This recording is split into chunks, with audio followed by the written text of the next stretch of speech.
देखिए, हम ये कहते हैं, बार बार पहले भी मैंने वीडियो में कहा है, बहुत बार अभी भी कह रही हूँ कि माँ को कभी भी वैवाहिक जीवन के बाद बेटी के जिंदगी में दखल नहीं देना चाहिए, क्योंकि वो भी जहाँ जा रही है वो नए वातावरण, नया परिवेश, नया परिवार, नया मेहमान सबके बीच में वो जा रही है।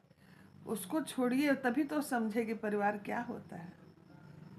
ये सीख हमारे पवित्र ग्रंथों में भी लिखा हुआ है। जैसे माता जानकी की और पिता जनक राजा भी कहते हैं, इससे हमें शिक्षा लेनी चाहिए। देखिए,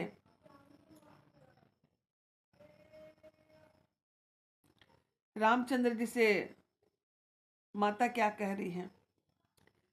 करी विनय सिय राम ही, समरपि जोरी कर पुनि पुनि कहे, बलिता जाऊ तात सुजान तुम, कहु विदित गति सब की है।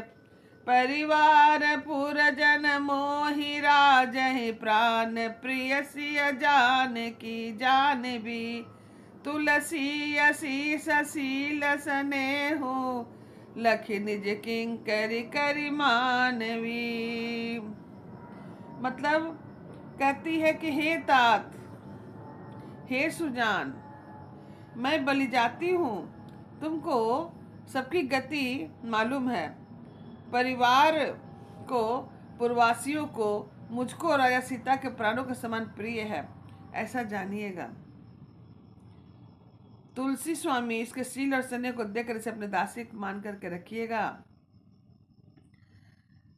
तुम परिपूरन काम जान, शिरोमणि भाव प्रिय, जन गुण गाहक राम दोष, दलन करुणायन तन। मत हे रामचंद्र जी, तुम पुण्य काम हो, सुजान, शिरोमणि हो और भाव प्रिय हो, तुम देखने में भी प्यारे हो। हे राम, तुम भक्तों के गुणों का ग्रहण करने वाले, दोषों को नाश करने वाले दया के धाम हो।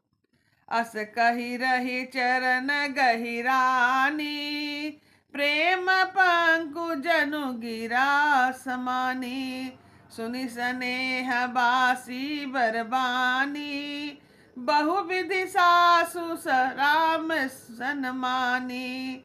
राम बिदा मांगत कर जोरी, कीनि प्रमादामु बहोरी बहोरी, पाय असीस बहुरी सिर नाई, भाई न सहित चले रघुराई। मंजु मधुर मूरत अरुजा आनी, भई स्नेह शिथिल सब रानी, पुनि धीरज धरि कुंवरि हकारी, बार बार भेट ही महतारी। ऐसा कहकर रानी रामचंद्र के चरणों को पकड़कर गिर गई और उनकी बानी प्रेम दलदल से लगा, स्नेह से दलदल में लगा गई हो। स्नेह भरी बानी सुनकर श्री राम जी सास को बहुत प्रकार से सम्मान किया और इस प्रकार रामचंद्र जी अपने चारों भाइयों के साथ उन लोगों से आशीर्वाद लिए और विदा कराए। श्री रामचंद्र जी की सुंदर मधुर मूर्ति को हृदय में लगाकर सब रानी स्नेह से शिथिल हो गई। फिर भी धीरे धारण कर कुमारियों को बुलाकर बताए, बार बार उन्हें गले लगाकर भेंटने लगी। पुत्रियों को पहुंचाते और फिर लौट कर मिलते। परस्पर यह थोड़ी देर तक प्रीति नहीं बढ़ी, अर्थात बहुत बढ़ी। बार बार मिलती हुई माताओं को सखियों ने अलग कर दिया, जैसे हाल में ब्याही गई गाय को कोई उसके बछड़े से अलग कर देता। यह मनोरम बड़ा ही दृश्य है। अगर आप लोगों ने अपनी बेटी की शादी की होगी तो कन्यादान और विदाई का समय याद करने पे तो लगता है कलेजा फटका जाएगा हाथ में। खैर, उनका विदाई होता है। इसके बाद